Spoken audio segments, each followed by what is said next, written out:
Hello बच्चों, ये आपकी वर्कशीट नंबर 43 है 12 तारीख की। हमने पिछली वर्कशीट पर जीवा, छेदक रेखा और स्पर्श रेखा के बारे में पढ़ा था। अब ये हमने पहला जो हम एक्सपेरिमेंट करेंगे उसमें है एक कागज़ पर एक वृत्त खींचें, एक बिंदु P इसके अंदर लीजिए। क्या आप उस बिंदु P से वृत्त पर स्पर्श रेखा खींच सकते हैं? क्या आप परीक्षण करते हैं क्या इससे खींची गई प्रत्येक रेखा वृत्त को दो बिंदुओं पर प्रतिच्छेद करती है? बेटा ये एक आपको एक्सपेरिमेंट दिया है जो आपने करना है। ये मैंने सर्कल ड्रॉ करा है। ये पॉइंट P सर्कल के अंदर है, ठीक है। अब मैं यहाँ से एक रेखा खींचती हूँ। ये देखिए, ये मैंने यहाँ से एक रेखा खींची। तो पहले ये देखो कि क्या ये स्पर्श रेखा है। स्पर्श रेखा हमने क्या पढ़ा था कि वो सर्कल को एक पॉइंट से छूती है और बाहर होती है। ये देखो, जैसे ये सर्कल है, ठीक है, ये मेरा कोई पॉइंट P है, तो ये इसकी स्पर्श रेखा है। जो स्पर्श रेखा सिर्फ एक ही पॉइंट पर उसको सर्कल को टच करेगी। अब ये हमने अंदर P पॉइंट हमारा अंदर था, मैंने ये रेखा खींची, ये सर्कल को दो पॉइंट पर प्रतिच्छेद करती है, ठीक है बेटा।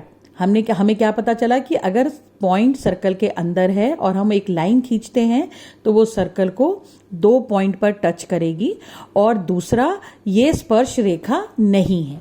अब इसी वर्कशीट का हम एग्जाम्पल नंबर 2 करेंगे बेटा, जो एक्सपेरिमेंट 2 बोला है। वृत्त पर एक बिंदु लीजिए, P लीजिए तथा इस बिंदु से स्पर्श रेखाएं खींचिए। अब देखो वो क्या कह रहा है, स्पर्श रेखाएं। अब हमने क्या सीखा था स्पर्श रेखा में कि सर्कल पर मैंने एक पॉइंट P लिया है और मैं एक लाइन खींच रही हूं।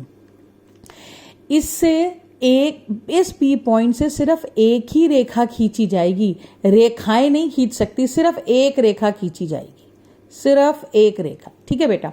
अब अगला देखिए बेटा, वृत्त के बाहर एक बिंदु P लीजिए। ये मैंने वृत्त के बाहर एक बिंदु P ले लिया बेटा, ये रहा मेरा P पॉइंट। इस बिंदु से स्पर्श रेखा खींचने का प्रयत्न कीजिए। मान लो ये मेरा पॉइंट मैं A लेती हूं और ये B पॉइंट है। अब स्पर्श रेखा है, ये सर्कल को ऐसे छूते हुए पॉइंट P तक जा रही है। ये भी सर्कल को छूते हुए पॉइंट P तक जा रही है, ठीक है बेटा। अब मेरे पास क्या आ गया, PA और PB हमेशा बराबर होंगे। यहां पर इन्होंने Q और R लिया, तो हम यहां पर Q ले लेते हैं और ये R ले लेते हैं बेटा। तो ये PQ और PR हमेशा बराबर होंगे। दूसरा, ये R भी R पॉइंट है सर्कल पर, Q पॉइंट है सर्कल पर, तो देखो एक ही स्पर्श रेखा बन रही है। Q से भी एक स्पर्श रेखा बन रही है और R से भी स्पर्श रेखा एक बन रही है। अब बेटा इसके आ जाते हैं फिलिंग द ब्लैंक्स। बिंदु से वृत्त पर खींची गई स्पर्श रेखाओं की लंबाई बराबर होती है। ये जो मैंने आपको बताया कि स्पर्श रेखा जो दो खींचेंगी एक ही पॉइंट से, उनकी दूरी बराबर होगी, ठीक है बेटा। अब अगला देखो बेटा, वृत्त के बाहर स्थित किसी भी बिंदु से जाने वाली वृत्त पर केवल दो स्पर्श रेखाएं होती हैं। वृत्त के अंदर स्थित किसी बिंदु से जाने वाली वृत्त पर कोई स्पर्श रेखा नहीं होती है। ये आपके फिलिंग द ब्लैंक्स हैं जो कल की वर्कशीट के हैं।